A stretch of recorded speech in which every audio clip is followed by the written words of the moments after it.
PC 101, time for another edition of Saturday with Seniors. And our guest in our studio today, Phil Butler. And good morning, Phil. Good morning. How you doing? I'm doing great. Thank you for coming down. Thank you. I've known you now for, I don't know how many years. We used to do the walks in the Blossburg Island Park, and you were always a faster walker than me, which amazed me because, well, you don't seem to slow down with age. Well, there's nothing to slow down for. Just keep on going, right? Too much going. So how old are you, Phil?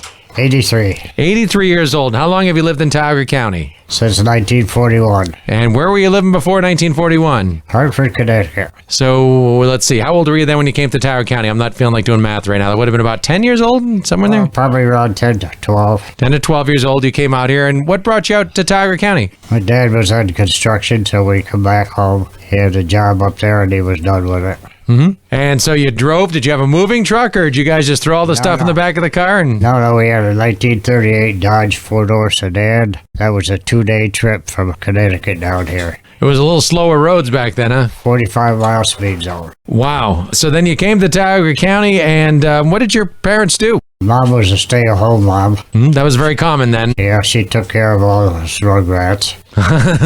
And Dad was in construction, whatever he could do, wherever he had to go. And where did you attend school then when you first came to Tioga County? At that time, that would be in ASIF. I think we talked with someone else who went to school in Asif. That was a 2-room schoolhouse, if I got it right? 3, maybe 4, I can't rightly remember. That was the big school. Yes. Thing I do remember, the teacher chasing me around the outside the building with a broom, and I was not going to let her catch me. I knew the consequences. So why was she chasing with your broom? Did you get yourself in trouble in school sometimes? Apparently. Apparently, you didn't seem like it to at the time, No. So what else happened to kids when they got in trouble in school? Like, besides getting chased around with the broom, they had the paddle when you were in school? Oh, yes. That paddle does hurt. And they used yardsticks, and they used wooden rulers, crack you across the knuckles, and that got your attention right quick. My mom had told me about the ruler across the knuckles. She went to a Catholic school, and the nuns would just take control with that ruler. That was her favorite influencer, I guess I would call it. Yes. So what did you want to be when you were a kid? Do you remember when you were in school? What was your ambition? What were you guessing you would have been? Every kid has something you wanted to do. I don't think I ever had anything particular in mind. See how much trouble I could get in.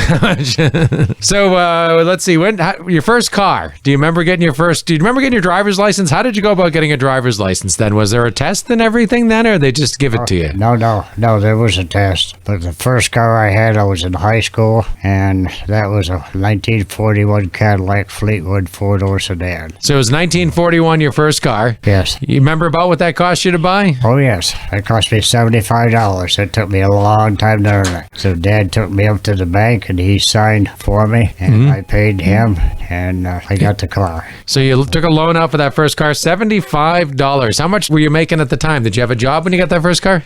Yes, I was making 75 cents an hour. Okay, so 100 hours would give you $75. That's actually not a lot of hours for a car. Nowadays, 100 hours of work wouldn't get you much. Well, I guess you get you a $1,000 car at $10 an hour. So how'd that car work out for you? Oh, great. I took it down to the bottom of tied out, and I had an awful time getting back up out of there. Just didn't have power enough. So did you get a faster car later on? You were telling me stories about you like to go a little fast. Well, I traded Dad off, and I got a 1931 4-door Model A. 1931, so you traded it in for an older car. Yes. Wow. Okay, so tell me about this car and what your experiences. I bought that right down here at Stagger's Junkyard. That's when he was right there where Joker's Coal Yard is now. And I paid $45 for it. So your first car cost more than your second car. So you got a $45 car at this time. Now tell me about this car. Was this the faster one that... No. No, okay, not yet. Later on, I was working over a large machine shop in Covington, and I used to run the old Model A back and forth. I'd go cross country because I took the license plates off of another car and took the inspection sticker off another car, and that's what I used. Okay, it's past the statute of limitations, so don't go after them. Yep. So they inspected cars back then. I didn't realize that they did car inspections that long ago. Oh, yeah. Wow.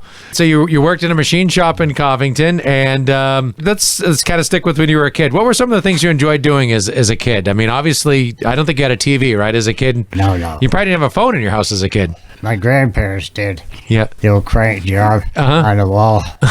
3 rings or 4 rings, and that would be your... The party line that would go down. Yes. And you pick it up a whole year and talking to Mike. Yeah. So no TV, no phone in your house when you were as a kid. So how did kids keep themselves entertained in the 1940s? We played a lot of marbles and played a lot of baseball and go down that creek and build a fire and roast field corn. Do you remember going into town to do things like, did you go to the movies as a kid or out to eat ever, or was that not something you did too much? Yes.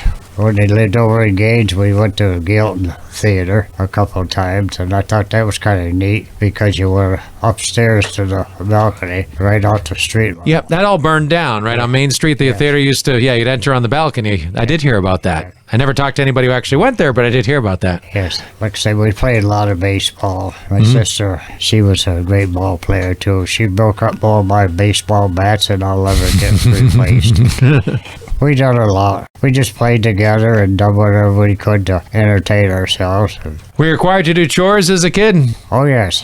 Well, everybody had their own chores to do, and you didn't do anything else until the chores was done. And how about indoor plumbing? When did that come into your life? You remember the outhouse, I guess. Let's just stick with that. Yes. Fond memories of the outhouse, or was it was plumbing the best invention ever? One of them we had 3 holders, so you didn't have to wait in line. But most of them was only a single holder. No 2-story outhouses, right? I heard those weren't a good idea. If it was, I'd be up on top. Yeah.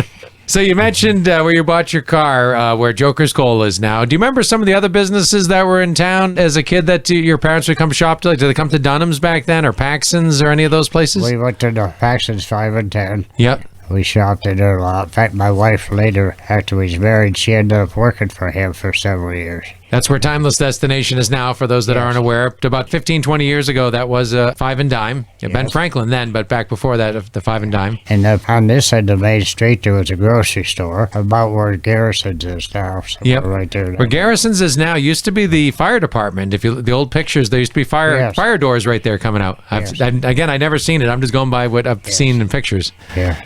Well, after we started growing up and going into different schools, we went to school out in Thumptown. There was a school in Thumptown. Yes. That's up by the Yellow Basket Shop out that way. Back this way, because we used to live out 2 houses this side of the basket shop. We walked to school every day, year round, and in winter time there's nothing but the tracks where the milk truck went to. That's what we would walk in the tracks. I talked with someone who lived out there, and they said that back in the 1940s, there would only be about a couple cars a day that would take that road. The whole family would run over to look out the window to see what was coming by, because it was a special treat to see a car. Yep, especially a snowplow. Everybody ran to the window to watch a snowplow come through. That was a 1-room schoolhouse. They tore it down. I think there's a log cabin there now. And I went to school. That building is still there across from the golf course. That was a 1-room schoolhouse. Across from the country club, huh? Yes. I'm learning a lot of stuff that I didn't know was there. There was so many little 1-room schoolhouses in Tioga County. Yeah, I've been to 3 of them. 2 of them in Tioga County and 1 in Christian Hollow. I think that was in New York State. I can't say for sure because it was right on the border. Yeah. How did you get to and from school? Was there the school buses as we know them today, or was it a different way to get to school? Or did you walk uphill both ways? Yes. We walked most of the time.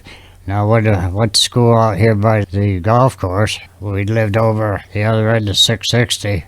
Well, there used to be a root beer stand over there, outdoor theater. Besides the Y Drive-In, there was another outdoor theater. Oh, yes. I did not know that. When was that here, and when did that go away? Do you remember much details? Well, I can't tell you what year it would be, because I was probably 14, 16, probably closer to 14. Yeah. Because I went out of the house one morning to go to the outhouse, and 2 dogs got me. Oh. So I didn't go to school that day. Dad took me to the hospital. I got 3 stitches in one leg and Band-Aids on the other leg. Ooh. So, yeah, that used to be a big drive-in. They had a Myers root beer stand right there. Very interesting. I'll tell you what, we're going to be right back in just a few minutes. We're talking with Phil Butler and about early life in Tioga County. It's Saturday with Seniors here on KC 101, and